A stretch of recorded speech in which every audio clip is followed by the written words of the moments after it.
Hey everyone, and thanks for joining us. Welcome back to Elite AI Assisted Coding. And today I'm super excited. We have McGugan.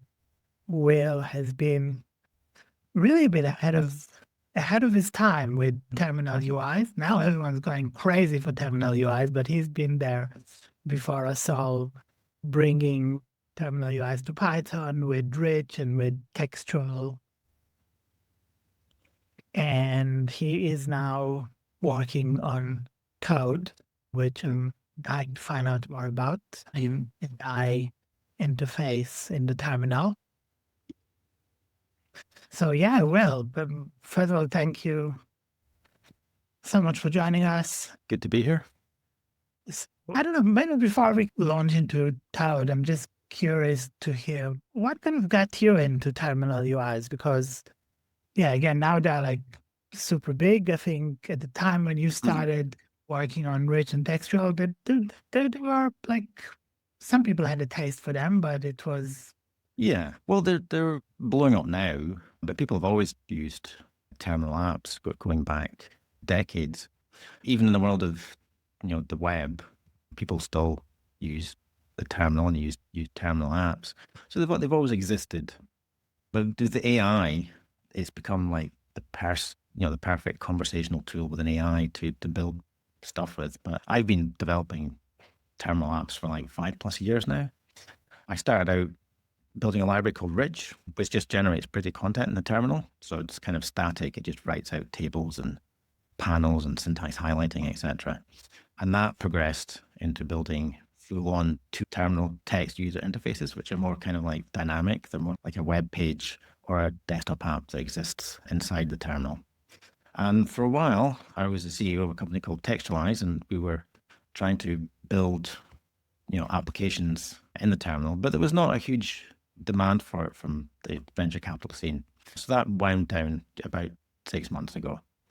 But it did leave me with a lot of knowledge in terminals because I've been obsessed about them for 5+ years. And I built a toolkit called Textual, which could generate really kind of flashy interfaces inside the terminal.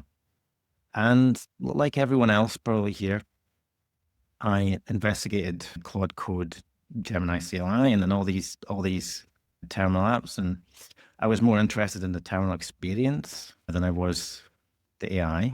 And I found myself dismayed because a lot of the techniques that I'd either developed or rediscovered weren't being employed in these apps from big tech.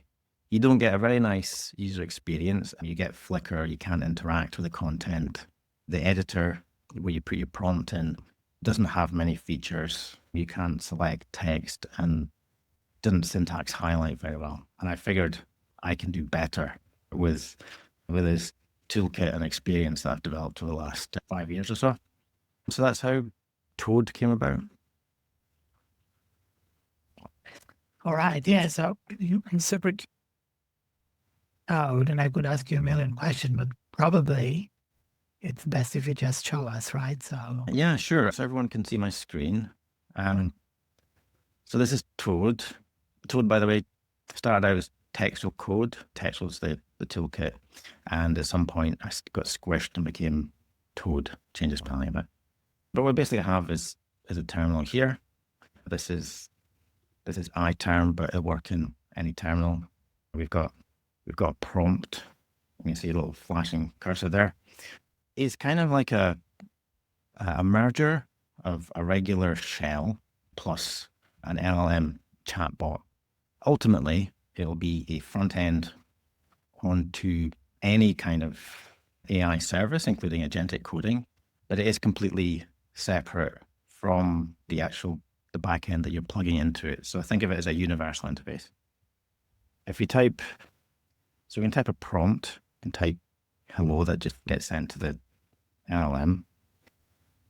Hello, how can I assist you today? But you can also just go ahead and type shell commands. It'll figure it out from the content. So if I type ls, you'll see it'll list your directory. What else can I do? I can do any shell command will work. And it can also do quite sophisticated output, so color, etc. You'll see the renders color. You'll notice there's no flickering. You don't get that flickering that you get from the other AI apps. I can navigate this window and I can select text. I can use this cursor to go through the content. So you can imagine being able to move through. It's kind of a live document. I can move the cursor around and I could click enter and do something to the content in that block. But what we're here today to see is how it integrates with LLMs. So I'll ask it to do something. I'll say, generate the Mandelbrot set in Python output to the terminal. Use color. Don't use external libraries. And the output is coming back. It's streaming Markdown. You see it does a pretty good job of it. It's got syntax highlighting. We'll let it finish. It might not work. I've done this a few times and generally it does quite well. I've got it plugged into GPT-4 Turbo, but again, it's agnostic to the actual LLM that it's plugged into. Let's see. Okay, so it's come back with some Python code. I can navigate the output, and if I select the code, I hit return, and I've got a bunch of options here, but I can do R to run this code, and there, it's generated the output in the terminal, in the window for me. It didn't use color, did it? I'll see if I can make it more colorful. I'll give it another try.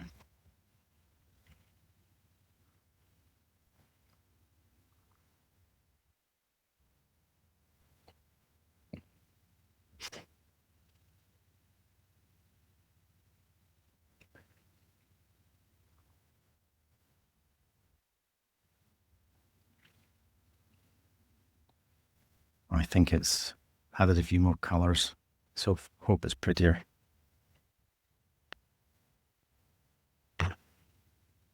Sometimes it's colorful, sometimes it's not. You can see here that this follows the basic model that we're familiar with when we use ChatGPT, all these other services. It'll be able to render content like diffs. It'll be able to ask you questions that you can navigate through. Basically give you a much more viable experience for agentic coding once we have backends. For instance, the prompt is much nicer. If I'll just random some text, it's a fairly competent text editor. I can select text. So I don't think any other coding tools can do. I can use the mouse.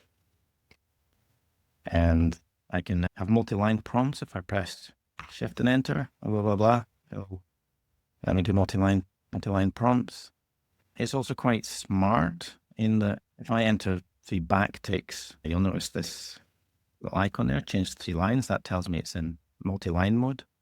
I can enter code fence here, type language, and I don't need to Shift and return. I just hit return. I can start typing Python, and you see its syntax highlighted. I do something like this. I can then ask the prompt to see what it does with that.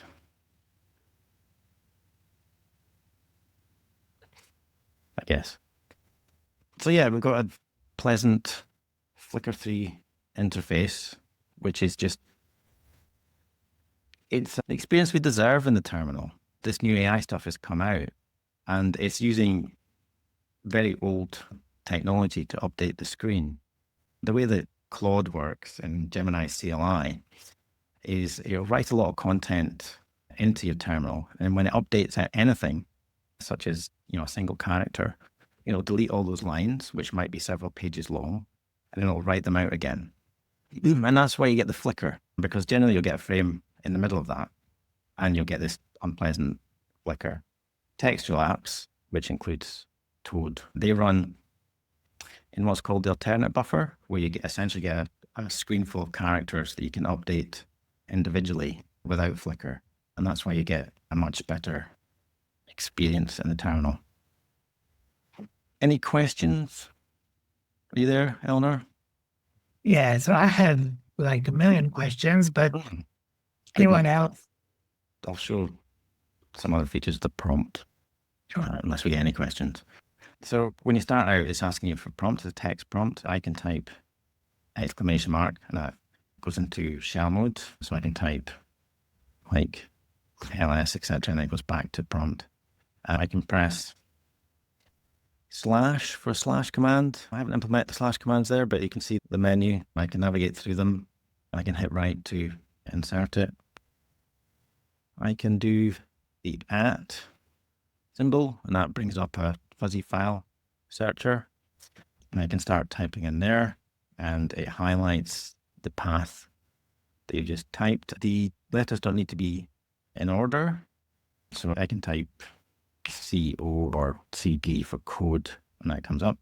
Then I can navigate up and down and scroll. Then I can pick a file and search the path there. That's one way of navigating files. I've also got a file picker. If I hit F3, you'll see it's got like a view of your project, which is your subdirectories and files. You can navigate through this. Eventually, there'll be an option, maybe a double click or something, to insert that file down here. There could even be an editor. I think these tools don't allow you to edit files very readily. You kind of just have to do what the AI says or not. It'd be nice if you could just double click a file and then you can edit it inside that same interface, or launch an external editor. So yeah, we've got settings. My F2 for settings. It's got a nice settings interface. This is all your settings here. These tools tend to have a lot of settings. So I've got a search feature. I can start just typing. So I want to change the theme. Just type THE. I can change the theme here to number of predetermined themes. Some are better than others. I prefer Dracula. I can go back up and find other settings. I can put a column mode. I quite like the column view. I find text easier to read when it's a bit constrained to about 100 characters. So that's why I did the toggle. Some people prefer to use the dimensions of the screen, but I like it. A nice column. You can change the model, change the scroll bar size. You can just get rid of them altogether if you want to. I prefer old-fashioned scroll bars. Here's where you enter user information. You can put in your API keys here. You can also enter this kind of dollar substitution syntax. So if you've already got your API keys in your environment, then it will just pull them out there. And you can see it's very keyboard focused. The mouse does work for everything. You can select text. You can cut and paste. You can like copy some text to prompt by doing that. So you can be quite productive using just the keyboard. Oh, we have an explain option. If you select to block and then E to explain this, it'll take that text and it'll run it through an LLM again. And it explains the content of that text block. Essentially what I'm trying to do is I'm not trying to replicate what Claude, etc. do. I want to have that kind of functionality, but I want to create a tool that integrates sort of methodology for developing software with this new AI stuff. Software developers use terminals all the time, so I want it to work as a terminal, but I want to interleave prompts as well. I want to try and come up with the best UI. I found there's quite a bit of groupthink coming from big tech. I think they're all developing really fast and they're all comparing with each other and trying to replicate what each other's got and also trying to add their stuff. I don't think they're thinking far ahead enough. I think if we're building just a front end and not connecting it to any particular AI service, I think that an open source project can leapfrog what big tech can offer. And eventually it can become something bigger and better than what AI can offer. quite a lot of big tech can offer. Yeah. No, that looks amazing. Thank you. So there's something about this UI that is a bit notebook-ish. For many of us kind of working in AI, we had this realization either because it's a habit from years or because some people are discovering it now through Jupyter, that, yeah, notebooks are a pretty good UI for working with AI because often the thing that you did like 7 cells above is still interesting. Yeah. So it's something you Yeah. took as a direct inspiration, or is it coincidence? It's not coincidence. I'm familiar with notebooks. And yeah, what I want to do is very notebook-like. I want to build like a living document so that whilst you're developing software, okay, you can write files, commit files, etc. But you've also got this content you've generated, which is useful in its own right and valuable. And I find that the other AI tools, they don't show you that much. They'll show you the files that you're working on, but most of that information has been lost. And I think it's actually quite valuable, especially considering that there's going to be a whole new generation of software developers coming up who are going to be using these AI tools before they've got a great deal of knowledge in their particular domain. They need to learn from these tools as much as they need to develop code. AI is still better when it's used by a skilled operator and when you've got a software engineer who can actually review the code that the AI is generating. So we need to be able to learn from AIs as well as get it to generate content. And I think that notebooks are terrific for that. It's kind of like a conversational style. You can imagine it working like a notebook. You can navigate all these blocks and you can do, like you got the code here, but maybe I can also iterate on it. I could add notes to it. I could do all sorts of other things. I could prettify it. I could upload it to a GIST. And basically it creates this kind of like this hub, this content, a living document, which even once you've developed your project, your vibe coded project, the document is still quite valuable in its own right. So yeah, the similarity with notebooks is no coincidence. That's great. So here has a question regarding manual file edit. So I guess kind of files that you edit while the UI still does its thing, and like be aware that this file was manually edited, because one frustration with these AI tools is that they're not really aware of changes that are happening in the file system. That's a good point, and I think it shouldn't be that hard to implement. I mean, if I edit it inside Textual, obviously Textual knows straight away that it's edited, and then you could tell the LLM about the new file and the new context. But even if it's with an external editor, you can monitor the file system, the project directory. Any changes, then you can straight away send that prompt to the AI and say, here's my changes. It would be useful to keep everything in the context inside the AI.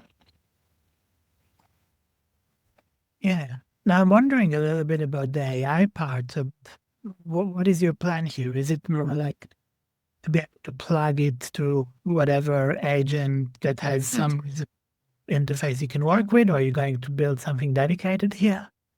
So it's a universal front end. I'm going to create a protocol which will allow a back end process to talk to them. So if you imagine at some point in the future, you launch Toad, you probably get some kind of interface listing all your agents. These could be agentic coding, but they could also be specialized chatbots, and they could be even more specialized tools. You search one of these, you pick one, and that launches a conversation, and then everything happens from there. So Toad won't have anything to say about the AI that is talking to. It's purely a front end. I'm pretty sure I will probably tackle writing a agentic coding thing myself, implement an agent, because I'm writing the front end. I need to be able to plug it into something. I doubt I can beat big tech on that. I'm going to leave that to big tech. But I am going to look into integrating existing agents, because I don't want to wait until people have built agents for Toad. I want to take existing agents and then plug them in. That seems possible because a lot of them are open source. I think if I build the protocol, it shouldn't be that hard to use. It should actually be easier to plug it into Toad than it is to build everything from scratch. Because even what Claude and Gemini built, it takes a lot of work. They haven't got as good as tools as textual, but it takes a lot of work. And it's actually more work than plugging into a simple protocol that I've got in mind. No, I think it makes a lot of sense. I mean, it's a bit strange right now, like you said, dozens of teams building the same product in a not very mature state, kind of copying whatever was released in the other products last week. It would be kind of cool if we separated the concerns and we had one really good UI and a few variations of agents. Absolutely. There's a lot of wheels being reinvented right now. I wish they'd used textual from scratch because I've been building this thing. It didn't take me long to get to this stage. It took me a couple of weeks to get the first revision of Toad. And then I think it's been like another 4 weeks after that. And already it's a beautiful front end that beats big text offerings. I really wish that they'd considered textual initially, but they're working within the TypeScript ecosystem, and that didn't have a very well-developed TUI scene. Hopefully I can build something which benefits everyone, the users and big tech. That's great. We have here a question from Rick. Says he's already familiar with textual and he's spotting some widgets that he has access to in textual. So what's up with that? Then will we get them? Yeah, a lot of what I've been working on has gone back into the textual core library. For instance, I added really good Markdown streaming support, and that has gone back into the core library, so you can use that. I don't think there are any widgets here which aren't in the core library. They've been customized, like the prompt. But the prompt is a text area, which is a widget that's already in textual. I've obviously added some features to it. But other than that, I don't think there are any specialized widgets. Just about everything is in the core library. There's a fair bit of custom stuff. The settings system that I implemented specifically for Toad, but it's composed of selects, checkboxes, inputs, which are also in the core library. So there's nothing to prevent someone from building their own version of it right now. Once you're ready, because that will be great sort of playground for learning about textual and everything. Yeah. It's going to be open source eventually, not very far off. The reason it's not open source now is because if it was out there now, I would get a lot of issues with things not working because I just haven't done them yet. And it doesn't benefit developing the software if I'm getting all these issues right now. But as soon as it's broadly useful, it's not that far away, it will be open source. And I think something like this could not be successful unless it was open source. If it was closed source, I just don't have the clout to get people to use it if it's closed source. I couldn't go to big tech and ask them to use my closed source front end. They just wouldn't do it. So it has to be open source. It's the only way for this to become successful. So fingers crossed, and that's what's going to happen. That's great. I'm sure it will be. Because question from Paolo. More in general, kind of what problems you are trying to solve with Toad and what in the current solutions do you feel isn't good enough? So it's interface. The interfaces with the current solutions, they're not great. They flicker a lot. The prompt editor is very poor. Text selection doesn't work very well. You can generally only interact with the last couple of pages of content. But if you scroll back up, you'll find that you can't select anything. You can't interact with anything there. It's just going to create a better user experience going forward. I think that all these agentic coding services, because they're working flat out to compete with each other, they're becoming very similar. They're doing very similar things. One day, Anthropic will be up. Next day, it'll be OpenAI. I think the thing that's going to make a difference is the one that's friendlier to use, faster to interact with, is a nicer experience. So that's basically what I'm trying to solve. I'm trying to give a nicer experience for this kind of terminal interaction. And it was very promising. Maybe a bit more of a kind of terminal geeky question, just to understand a bit better. So the reason you can keep everything kind of keep it up in such kind of stable state is is because you do this kind of shadow buffering, like in textual, or what? Yeah, terminal background. There's two different modes of operation in a terminal. The first one is kind of like the scroll back buffer, and this is just how terminals start working when you start using them. Essentially, it's a long list of lines, and every time you write something, it gets appended to the end. But there's another mode of operation called the alternate buffer, which you can switch into with some special ANSI sequences. And that creates essentially just a matrix of characters that you can update individually. And the benefit of that is that it doesn't flicker. You can update content, any parts of the screen, without flicker. If you use an editor in the terminal or any kind of TUI, that's what it uses. It uses the alternate buffer. But for some reason, Claude and Gemini, etc., they use the scrollback buffer, just the regular operation of the terminal, and that doesn't allow for easily updating small portions of the screen. Like even a flashing cursor, you would have to delete all lines and then regenerate them in order to flash that cursor. Or a spinner, if you want like a little character to show that something's working, you can't just update that one cell. You've got to delete all the content and then write it out again. So that flickers and makes it hard to edit, and also you can't interact with it easily. You can't use the mouse easily. It's because it basically wasn't designed for applications, but the alternate buffer, which is used by Textual and other kind of TUI toolkits, that was designed for applications. Still not easy. You have a matrix of characters. You don't have any primitives other than changing a character at a given position in the terminal, but you can build on top of that toolkit, such as Textual, which can generate output that looks more like an application than it does a matrix of characters.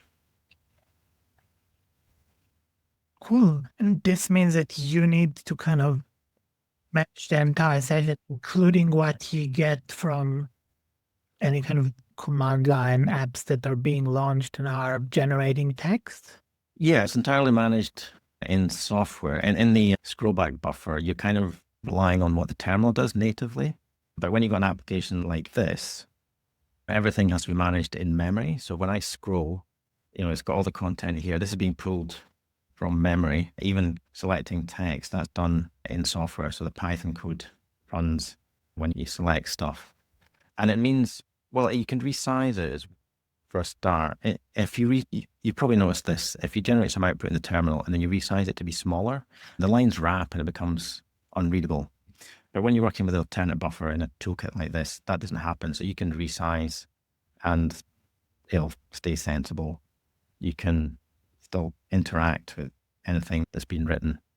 You do need that kind of infrastructure. The big tech that didn't use a toolkit like that, if they were to build it from scratch, even with all the high salaried software developers in San Francisco, it would still take them a heck of a long time to build a toolkit from scratch, which is good enough to render something like this.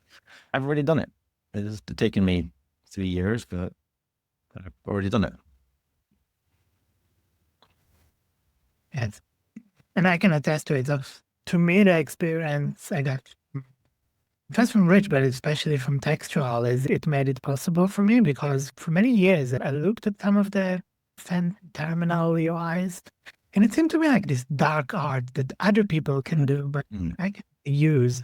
And now I habitually, like even with my AI agent, I tell it to create like a little textual app for me, and it's so easy. So yeah, so these apps have been around for a while, and there was toolkits to do it. Curses is the toolkit that most people have used in the past. And you have to be really quite motivated to build apps in this.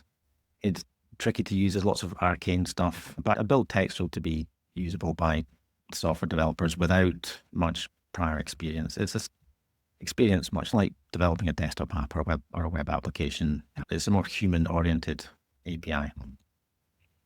So Neil is asking in the chat, how did it compare to Crush and the other stuff we have coming from the world of Go?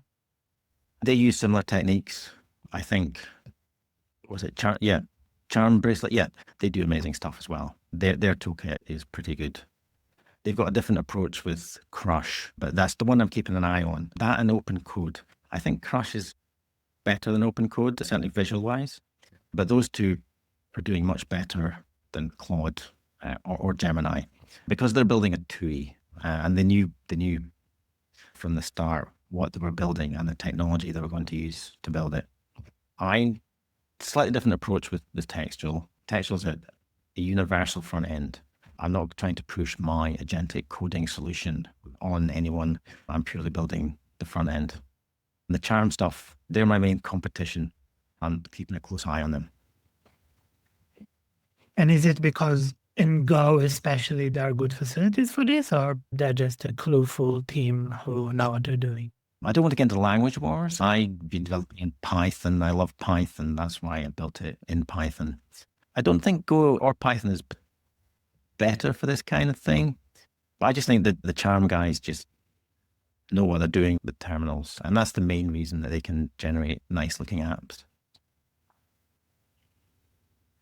Yeah, and I think Neil is saying, and I would very much agree, that this universal approach seems very powerful. I mean, because you can win, doesn't matter which agent wins, right? So that's exactly.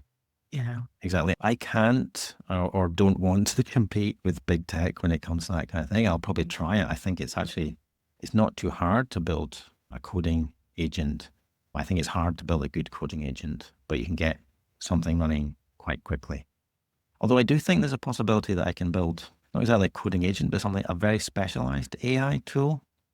Imagine something that's specific for, say, writing idiomatic Python or something. You click, I want to have this Python buddy, and this Python buddy has a big prompt and a bunch of tools to connect to, so MPC tools, and it's purely designed to tidying up your Python code. And you can have very specialized agents for these very specific purposes. I might take a stab at building something like that, but I'm not going to compete with big tech.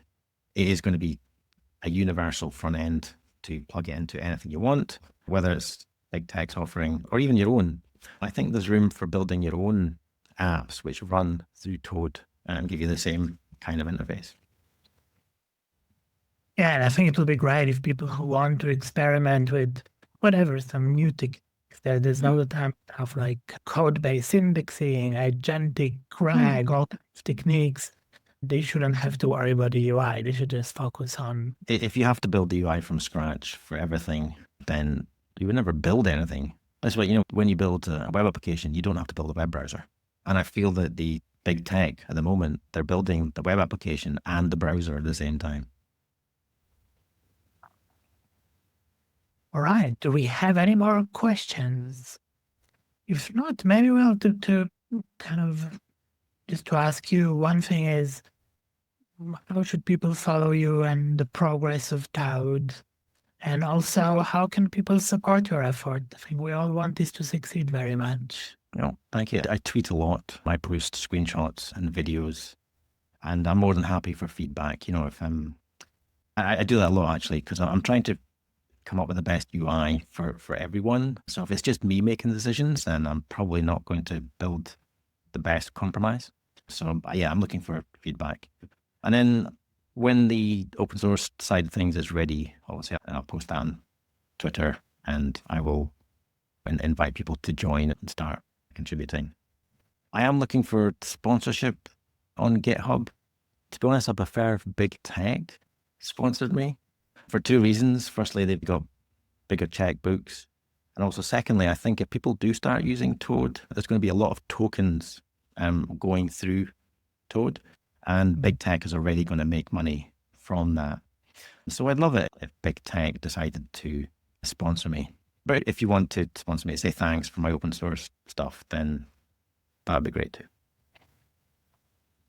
All right. Thank you so much for presenting Toad today. I'm incredibly excited. I can't wait to get my hands on it. It looks amazing. And I think the approach you're taking is very healthy. It's going to be good for the community, even for big tech. I can't wait to share it with everyone. Thanks a lot. And yeah, talk to you soon. Thank you. Take care. Bye-bye. Bye.